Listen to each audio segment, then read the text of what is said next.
So that's why I started creating this idea of writing a book. I pitched it to the American Diabetes Association because I wanted to give back to the community. That's something that my father always did growing up. It's always gave back to people, always found a way to uplift the community. This episode is brought to you by FultonFishMarket.com, the most trusted name in seafood. FultonFishMarket.com is the e-commerce provider for New York's iconic Fulton Fish Market, the largest seafood market in the Western Hemisphere, trusted by top chefs for over 200 years. Fulton Fish Market provides a range of world-class seafood options.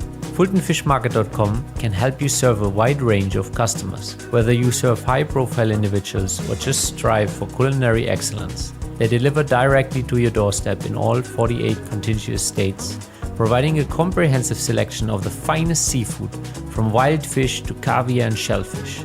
When it comes to seafood, FultonFishMarket.com is our go-to destination and the name we trust. Let's celebrate those who support us and dive into this episode of the Private Chef podcast with a taste of excellence and freshness. Visit www.fultonfishmarket.com to get 15% off your first order. Use code PrivateChef at checkout. Welcome to the Private Chef podcast, serving the 1%. I'm your host, Hennche. And on our show, we speak to the best chefs, how they honed in on their skills to excel in the industry, and what it takes to work as a private chef for some of the most exclusive clients in the world. Welcome to the Private Chef podcast. I'm your host, Hennche. Today, we are thrilled to have Chef Ronaldo Linares, a Cuban-Colombian-American, former U.S. Marine that turned celebrity chef. He runs a successful private chef service business for professional athletes and executives, and authored a cookbook called Chef Ronaldo's Sabores de Cuba, a diabetes-friendly Cuban recipe collection. His Cuban-inspired passion-infused culinary style has been featured on Food Network's Chopped, BBC America's cross-country chef competition Chef Race, and he's appeared on Better TV, Fox News, and Telemundo. Join us as we explore his amazing journey. Welcome to the show, Ronaldo. How are you? Thank you for having me here, man. I'm very excited. Feel like we have a lot of similarities going on, especially in our lives right now. Yes, there's a lot there to unpack, and I think since we already got rolling before we even got rolling, maybe we dive right back into where your original culinary journey started and the passion for cooking. The original culinary journey and the passion for cooking, it all stems from my father and my mother as well, but mostly from there. I grew up in the business, born in the kitchen, spent my infant days kind of in a makeshift baby seat in the restaurant in Colombia, Medellin, and the Telestar, just watching. And as I got older, I found myself with a peeler in my hand, peeling potatoes and mashing it and making an empanada dough, going to feed the pigs, feeding the chickens, things like that. Those are the things that happen in, third world countries, right? In Colombia, especially how I was raised, you kind of make your way. You want to learn something, you go do it. No one does it for you. You find out, you figure it out, and you make it happen. I think those lessons are very important throughout life because as you get older, you're able not only to teach others, but it helps you become a better problem solver, So my culinary journey, my beginning roots of everything happened at the Telestar in Copacabana, Colombia, in Medellin. That's where it all began, the very beginning. Nice. You said one thing earlier, which also really struck a chord with me, is that your dad wanted you to figure things out by yourself. And that's something that certainly rings true for me. My dad never taught me shit. And not in a bad way. He just wanted me to observe things and figure them out. How do you think that applied to your career and ultimately how you evolved as a man, as a human being? So I could say shit. Excellent. So yeah, you can. Is that good? Awesome. I love. Okay, good. So I'm gonna slip for sure. No, it's interesting. So we're talking off camera about your dad and my dad. Seems like they're very similar, very, very manly men, right? Very alpha, very, you want to do something, figure it out. So that's what my dad was, as we moved forward and we got to this country, United States. We opened the restaurant and my father was in the kitchen doing his thing. And I just want to point the mentality of this man, the belief he had in himself. We left Colombia. He was 63 years old.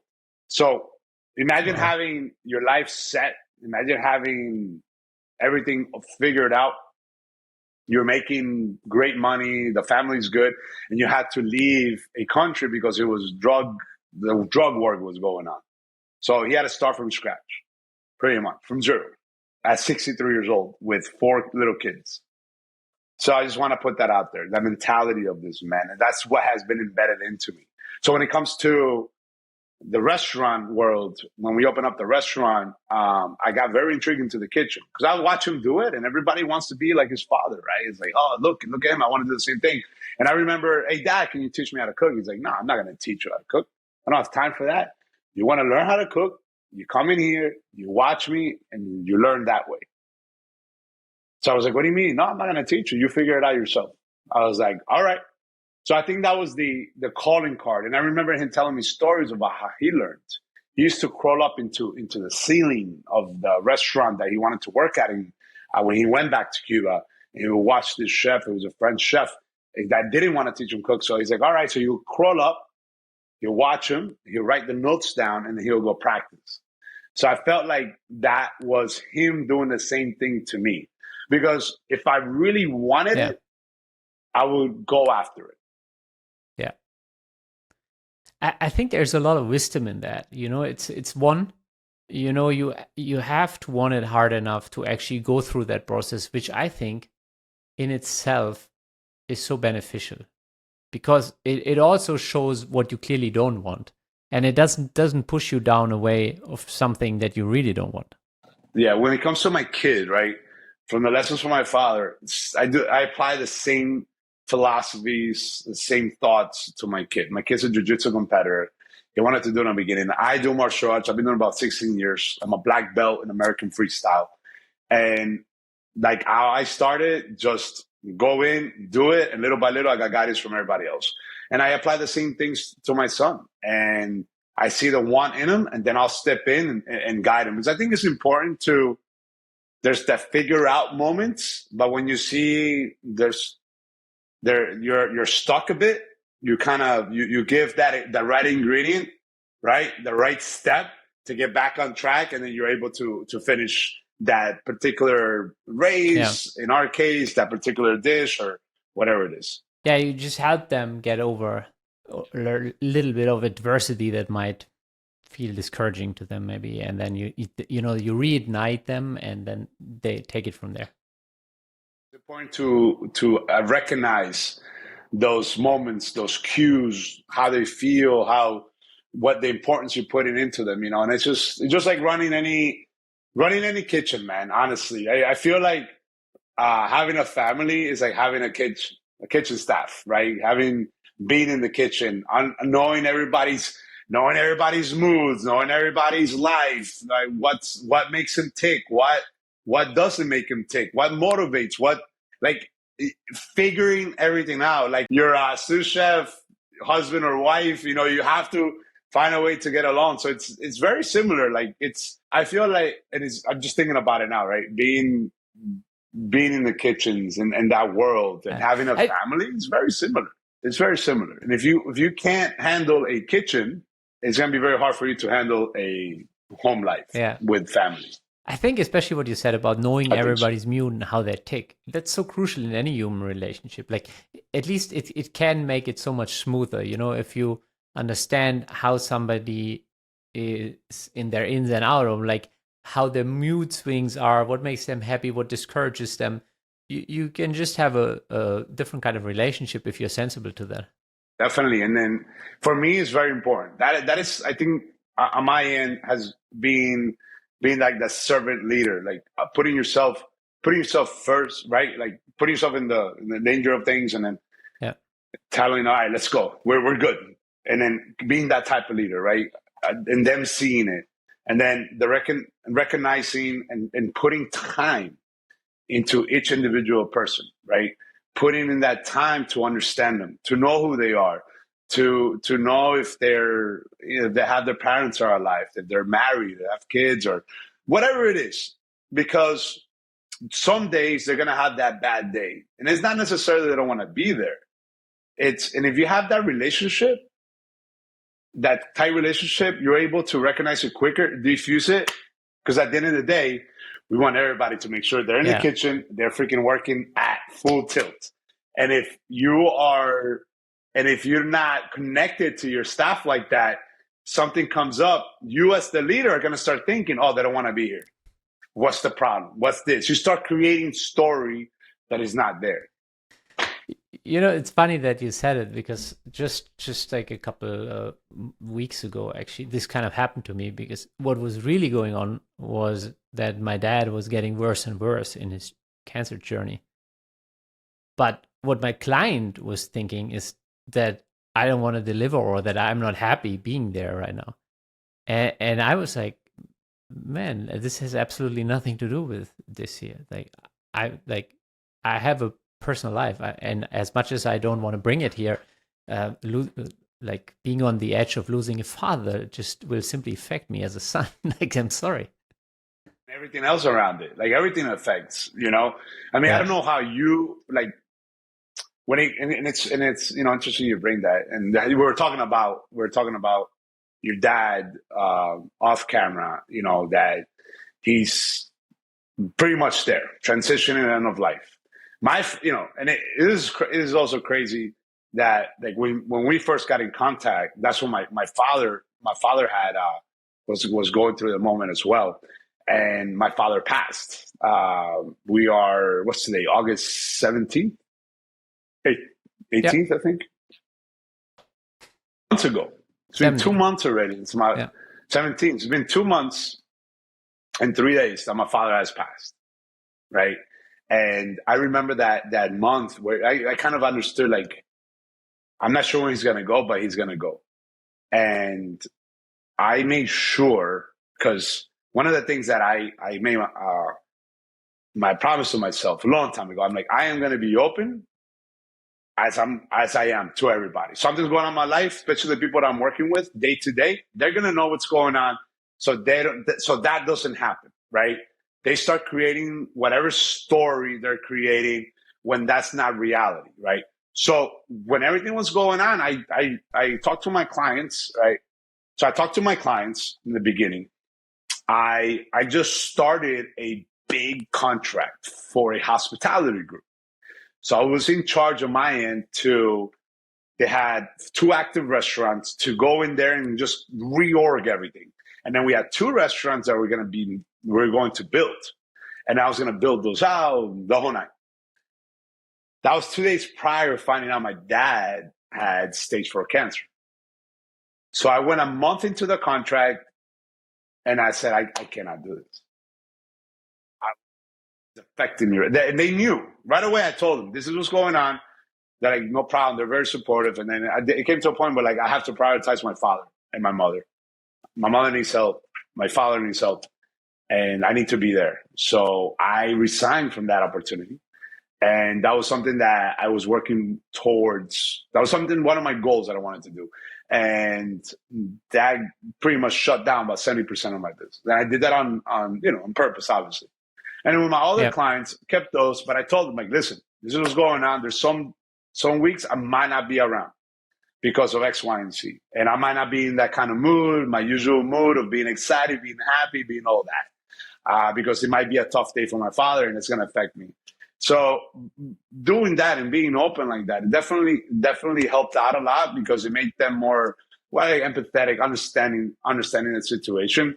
So when I came in, sometimes I was very quiet. They didn't even bother me. I got in, did the food, and made sure that it didn't affect the quality of the food. Because one thing I don't like to do is to cook, to create, to be while not that I'm upset, but just not there, because it translates to the food, 100%. Yeah, I It'll be agree. good, but it won't be great. I think that's so true, and that's another one. Know your own mute too, not just the people around yourself. But I think whenever we are joyful, when we're at our best, it definitely translates on the plate, and then on days where things are off, it can also translate on the plate. And ideally, we pride ourselves in being professionals, but at the end of the day, I would argue that all of us are human beings, and especially in very tough situations like that, where the emotional toll is just reality of us being human. I think it's good to be aware, and it's probably very good that you are so open about it, because as you said, people make up stories in their head, including ourselves, all the time. If we don't get a narrative that is reality by the person who's going through it, we might just make something up, which then it could be something completely different. And that's I think a proactive step, yeah, to take. And that's my advice to everybody. Like, just be open, man. Whatever's going on, by opening, I mean, not to every walking human, but to the people that you're working directly with, right? So Yeah. they understand what's going on. So so none of those uncomfortable moments happen. And nobody wants to feel like that, but we are human, like you said, and we want to make sure that people they're working with understand that. And I think that makes, honestly, it makes the process better, because you don't have to fake a smile. You don't have to, like, I don't have to go into my client's Yeah. kitchen and be like, oh, hey, what's up? What's going on today? How are you? Oh, it's like, oh, the menu today. Can't wait to be cooking today, and start talking. And I don't want to do that, because then now I'm like, oh God, I got to be here and freaking talk and do all this, right? I don't want to do that. Yeah. So in result, I think by having that openness, right? Understanding that, being comfortable enough to tell your employer or to tell your team, be like, hey guys, my dad dying in the next couple of weeks. I'm here cooking, but don't take my silence as if I'm mad with anybody. If you got something coming up, just come up to me. We'll take care of it. But I'm going to put my head down and do it.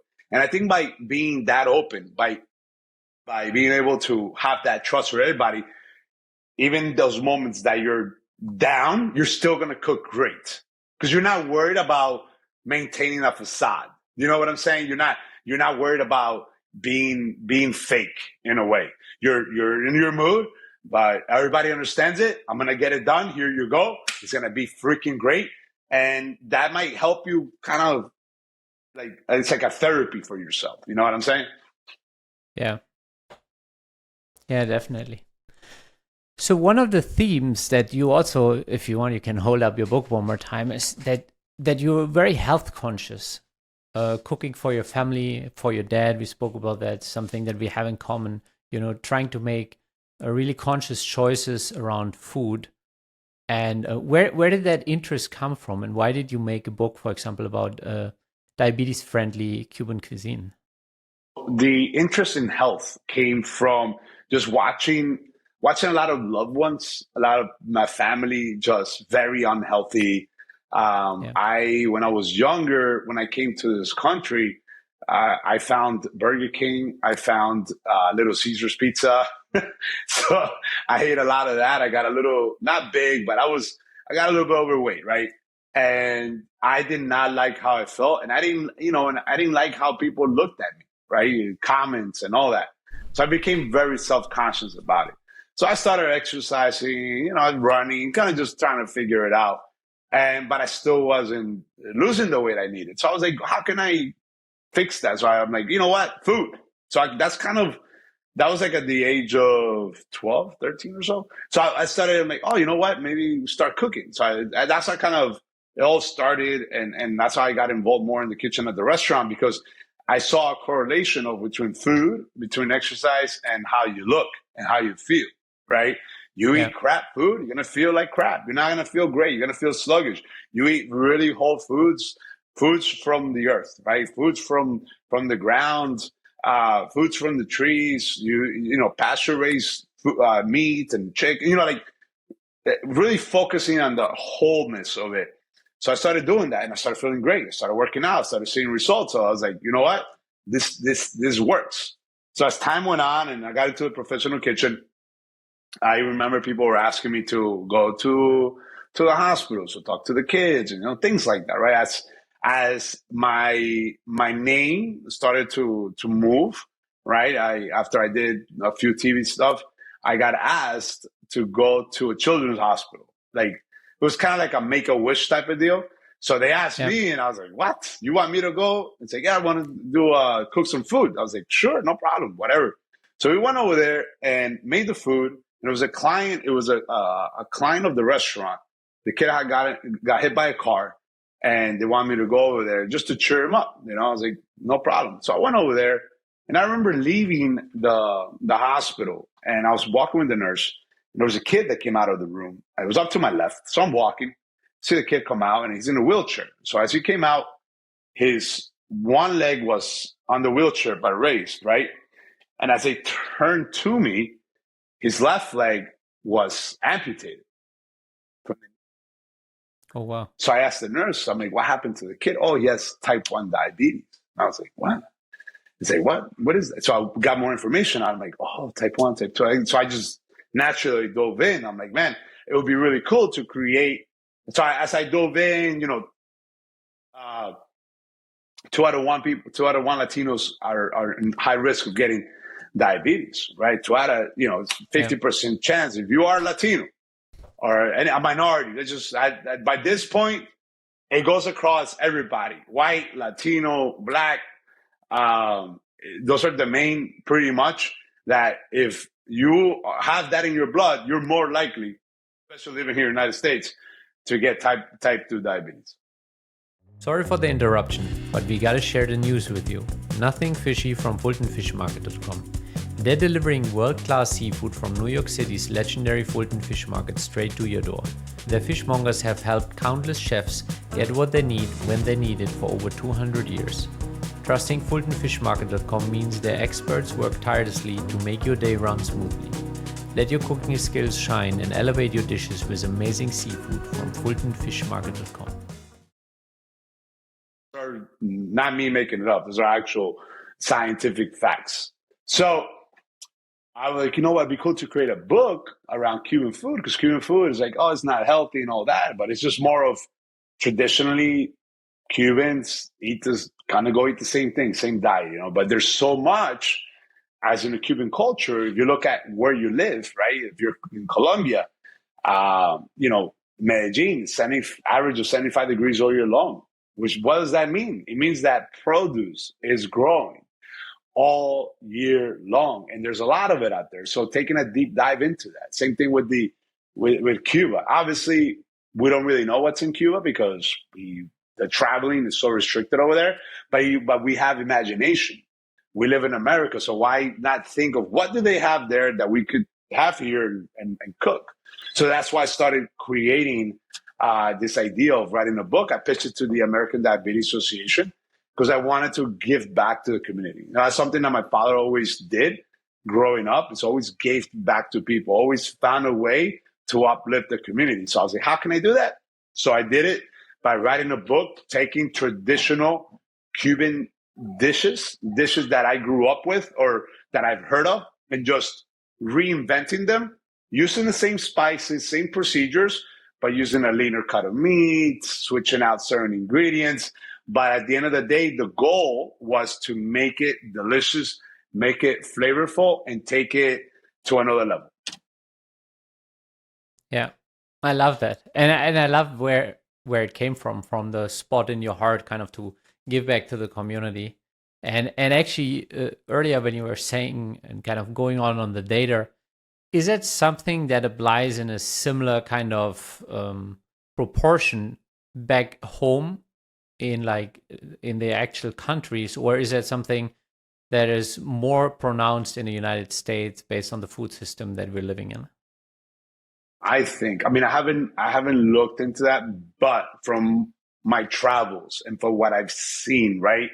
When you go, let's say into Medellin, Colombia, and I just there, you don't see a lot of obesity, right? You don't see a lot of that. I think it's the lifestyle. People live over there. They're on the go all the time. They make it a purpose to eat at home, to eat within family. to eat together. Junk food, I didn't see a lot of fast food. Like I really didn't see. You know what? I didn't really see a lot of that at all, right? And then same thing in other places. I think that happens here in America.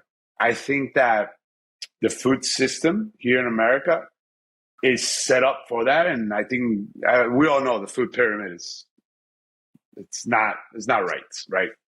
You and me both. We agree that, you know, the more wholesome and like actually real food you approach in your diet, the better you feel, you know. And I think that's something.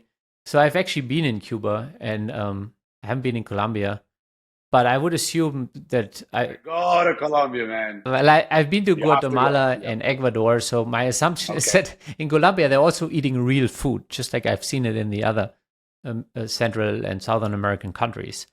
And I think even if you have a heavier diet, which is something, for example, that I've grown up with in Germany, but it comes from more real food, and as long as it comes from, you know, real sources that you can still identify, and it's not like fully processed and like manufactured in a blend rather than made in a home with love and you eating it in community.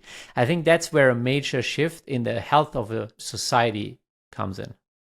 No, definitely, 100%. You're absolutely right on that. You could eat a little more food, right? But I feel like if it's whole foods, it's gonna be 10 times better than buying that processed piece of meat or patty or frozen food, whatever it is. You know, if you're not using your hands to cut, to saute, the smell of the fire, like all those things are. I think that process of cooking as well is actually very healthy for you. You know, because it starts opening up appetite, opening up metabolism, opening up all that stuff. So the food systems here in America, if you were to look around, if you were to go walk around in a major city, a lot of obesity, a lot of go, go, go. Oh, I can't sit down because I'm busy. That's BS. There's always time for it. But what do you prioritize? What what what what is being pushed more here in this country than a lot of medicine? Oh, you have cholesterol? Here's a pill for that. Oh, you need to burn fat? Here's a pill for that.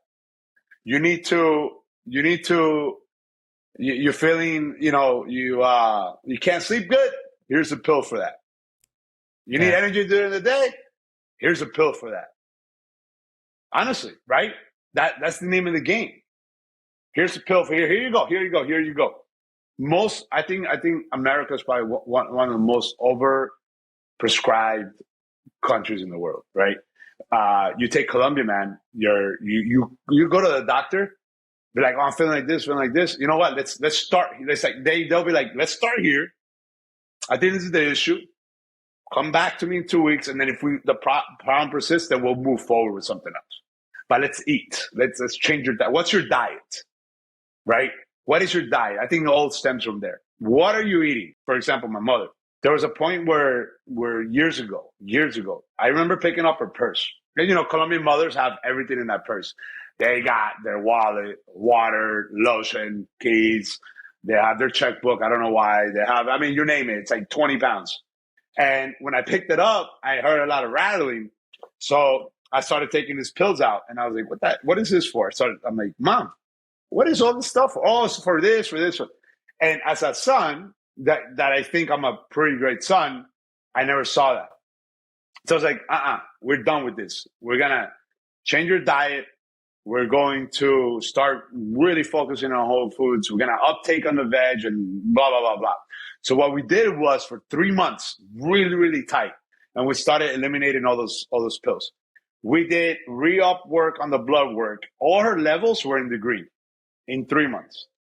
No more pills. Yeah. Done. Nothing. She takes to this day, thank God, nothing. Super healthy, super vibrant, 80 years old, kicking ass, I've done something similar with my dad, like around 2 years ago when health started declining. I was like, okay, I'm getting involved here now, and you will be like my probably most important client ever in that sense. Not that I made him pay for it, but it just says like, hey, we're dialing in on your diet here, and we're turning this to some degree at least around.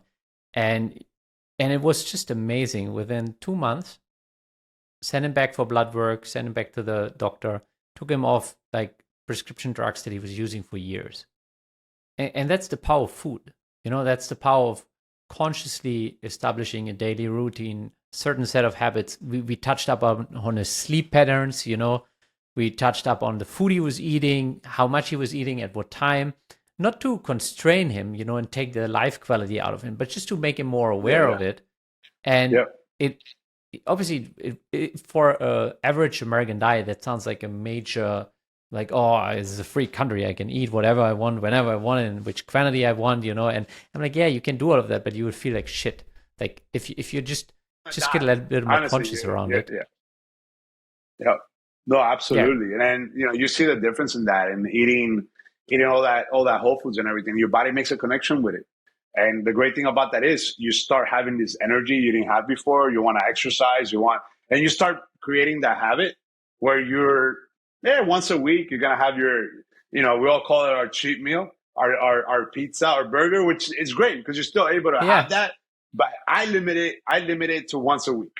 It's usually on Saturday or Sunday. I do one meal. I'm like, all right, what are we having? And it's something small. It could be a burger. It might be pizza. It might be, it could be just a dessert, but just that little bit, I'm like, I'm good because I got to get back into it. I got to get back into the gym because I know if I like crap, if I like shit, it's going to affect me not only when I go to the gym, but when I'm working, when I'm with my kids, when I'm with my wife, all that stuff, 360 degrees, right, affects. And when I tell people, if you eat, with my homies, my guy friends, if you eat well, it's going to help you with the wife in the bedroom, 100%.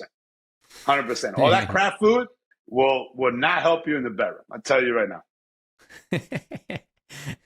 Is that works? It's a selling point for the homies to get on the better diet? Yes, that helps them a lot. They're like, oh, really? And then they'll start eating better.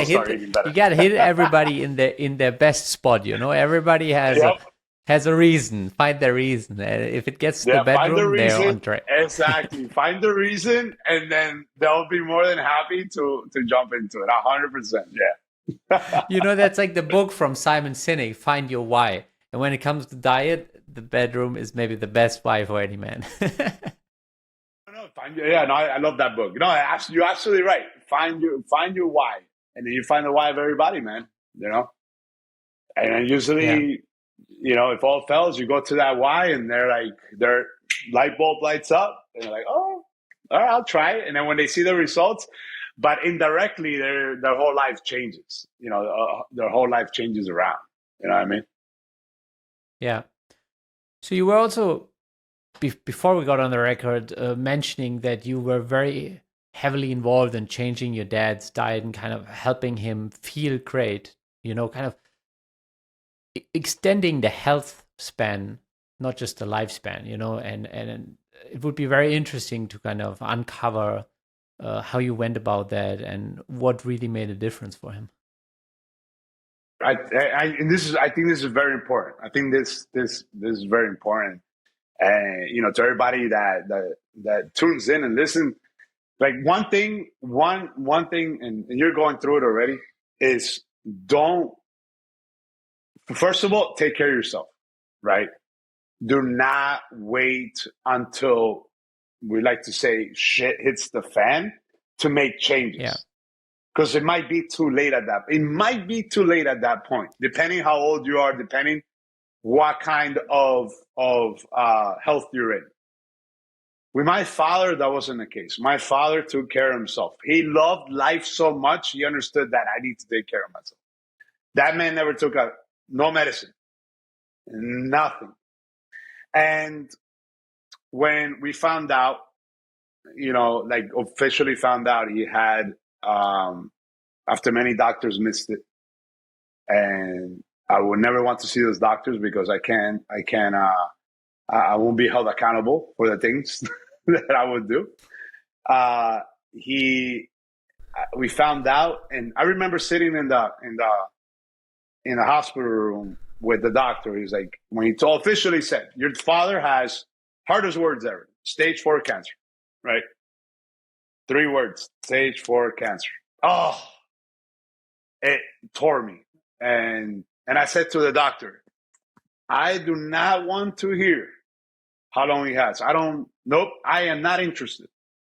I understand that worst case scenario, he's going to die.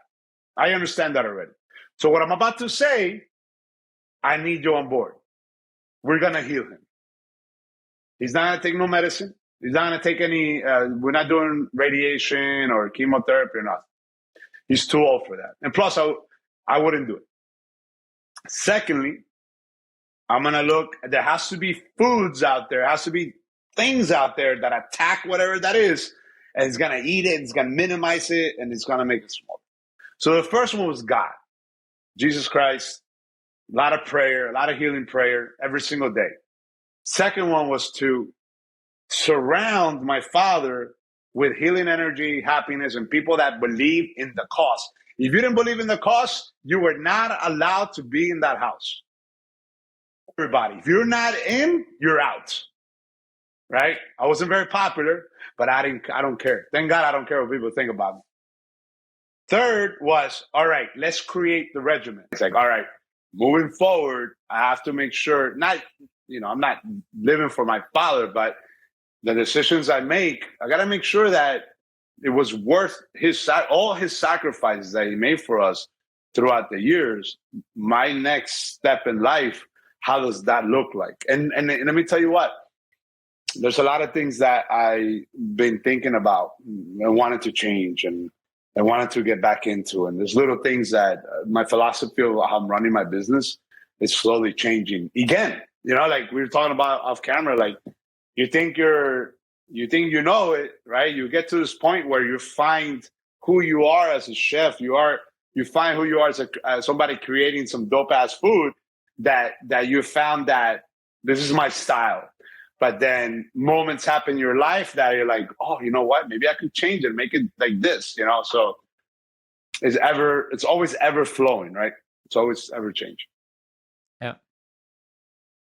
I mean, that's the nature of life. Everything is ever changing. and I feel like the more advanced we get with technology, the more rapid the change. Like if I look at the past, you maybe you learn one trade in your life and you can literally do that for the entirety of your life, especially since lifespan was also a lot shorter. But if we're already looking at your and my life or the life of your children, like their life is going to be so vastly disrupted over and over again by technology. And it's that, like, now it almost seems normal that you need to adapt all the time in order to just get through your own lifespan. I think that's very, very true. I think as time, the quicker things change, you have to adapt to. Like your time goes on, and you see it now. Like in 1 month, so many things could happen. So many changes happen. As if it wasn't when I was younger, it was like things would take forever. But as technology continues to evolve, one, you have to evolve with it, but also you got to learn with it. You have to be on top of the game all the time. And it's insane. It's insane. Definitely insane, man. Well, Chef, thank you so much for sharing your wisdom. And once again, where can people find your book? Where can people find you, follow you, see what you're up to? As far as the book, so the book, all the proceeds go to the American Diabetes Association. So you go to their website, Amazon, and you can look up my name, just Chef Ronaldo Linares, and put the purchase there. And as far as all social channels, it's just my name at Chef Ronaldo Linares, and then you could find me there.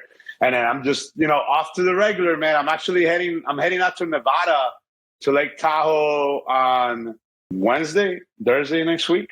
I'll be out there for a week cooking out there. One of my clients that I've had for a few years now. Absolutely love them. Great family. So I'm excited because it's a lot of new recipes that I'm going to be messing around with. And it's going to be, as you know, those weeks are a marathon. Like you got to put on the super battery pack, attack it. And then always the last day, like the last dish you clean, as soon as your body realizes that was the last one, you're like, you crash, man. And you're like, oh my God. But it's totally worth it, right? And then on Sunday, I'm actually heading to Washington, D.C.